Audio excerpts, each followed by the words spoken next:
కానీ చెట్లు విరివిగా పెంచడానికి కానీ వాటిని స్ఫూర్తిగా తీసుకొని వచ్చేసారి మనస్ఫూర్తిగా కలుస్తాం తెలియజేసుకుంటూ మీ అందరికీ మనస్ఫూర్తిగా ఈరోజు గౌరవ ముఖ్యమంత్రి గారు ఏం చెప్తారనేది మీతో పాటు నేను కూడా వినటానికి సంసిద్ధంగా ఉన్నాను. వారిచ్చే సూచనలు సలహాలు తీసుకొని వచ్చే సంవత్సరం ఆయన మీద మనం పెట్టిన బాధ్యతని బలంగా నిర్వర్తించి ఆయన మెప్పు పొందేలాగా మనందరం ముందుకెళ్ళాలని మనస్ఫూర్తిగా కోరుకుంటూ సెలవు తీసుకున్నాను. జై హింద్. ధన్యవాదాలండి.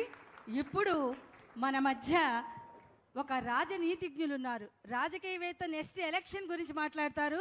రాజనీతిజ్ఞులు నెక్స్ట్ జనరేషన్ గురించి.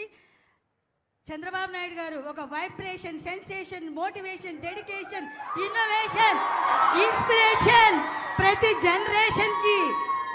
మాది కుప్పం, మాట తప్పం, గొప్పలు చెప్పం, నారా హమారా అంటున్నారు ప్రజలు.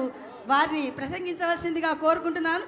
మానవత ఆయన జెండా, మంచితనమే ఆయన ఎజెండా, బడుగులకు కొండంత అండాదండ, పాలకుండ పూలదండ ఆయన మనసు బంగారు కొండ.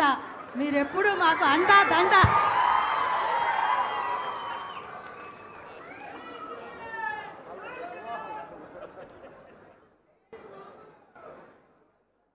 ఉప ముఖ్యమంత్రి